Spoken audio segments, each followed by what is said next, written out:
Alright, so today I'm going to talk about the consequences, the hidden ones, of assuming. It creates problems, conflicts, and confusion. You can say, I'd presume so. But how do you really know if you don't know, right? My mom thought I was awake one day because she was going to wake me up at whatever it was, 9:30, but I was just going to the bathroom at around 9:20 or something. Then I'm like, why didn't you just wake me up? Then she's like, I thought you were awake. Again, assuming there, I thought you were, I presumed you were awake. There's other assuming as well, right?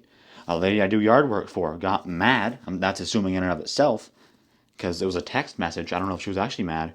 After me and my dad put two wheelbarrows full of mulch in a garden in a weeded out area so she could easily get to it, so it was off the lawn, in the front lawn. And so I think she got mad. She texted a whole bunch of texts and didn't seem to like it where it was. Now she has to do work to weed that area, but it was weeded.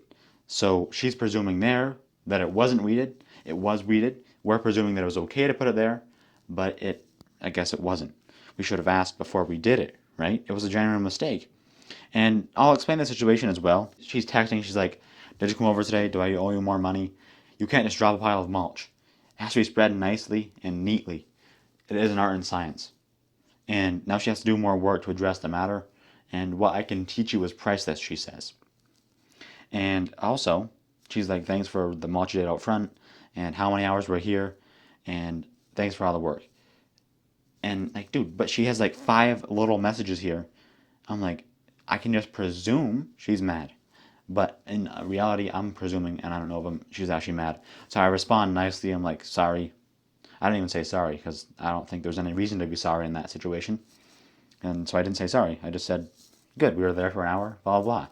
Right?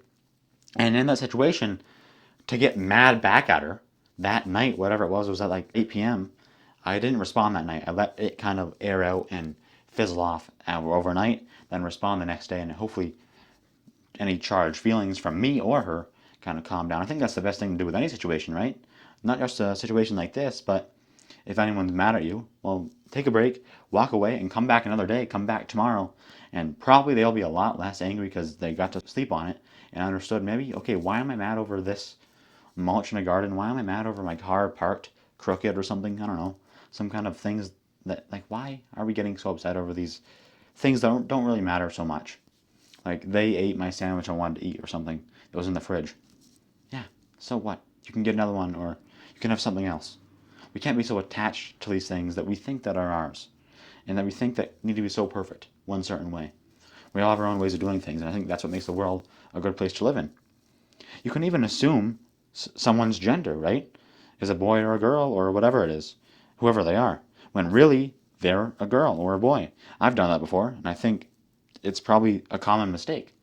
But again, in any of these situations, what we have to do with people who are involved to make sure to keep grace and compassion at the forefront, making 100,000% sure to say sorry of any possible mistakes if it was a genuine mistake. And if it wasn't a genuine, true mistake, well, that's another whole conversation entirely and a whole different thing that can be talked about. But if it's a mistake you made, well, it's a mistake. Mistakes happen, and you kind of can't help them sometimes.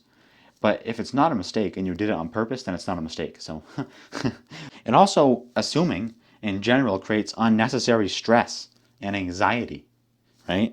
It's almost like your mind reading people. We don't even know them. We don't even know how the situation worked or how the thing played out. Well, they should just know, you might say. You can't just have these unspoken expectations. Oh, they should know that I like my car parked in straight. I don't want it backed in. Well, if they don't know, they don't know.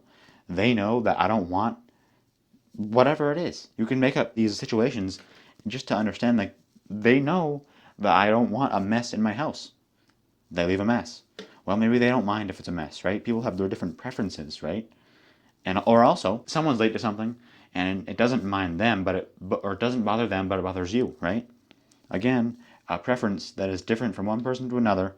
You assume they wouldn't mind you're late, or they're late, you wouldn't mind, but in reality, you do. We instantly assume certain things based on people's tone, or their title, or their background. We have to replace those biases with a genuine curiosity and a learning and a longing for understanding of this person. Oh, they work at a corporate job in an office, so therefore they're some kind of old rich person that isn't nice at all or something. Or they are this person religious, so they obviously think this is the truth. No, you can't group people into these categories. Just because someone is this, has this, say they're, for me, say they're a Catholic, doesn't mean they believe all those things. Or doesn't mean that they can't be nice. Even people you might think, oh, you can't, I mean, it's just even in politics especially, you can't group people like, oh, all the Republicans or whatever, Democrats, whoever it is, they're all bad. No. Some might be, sure, and I believe that they are. But you can't just say this whole group, that whole people, are bad or not good people, because that's not a fair way to do it. So don't assume, and get to the facts, to what's right, to what actually happened, and talk to people. Actually talk it out at a table, like real humans can do, with dialogue and conversation at the forefront. That's the goal for this summer and for our lives. So let's journey on with assuming in the rearview mirror.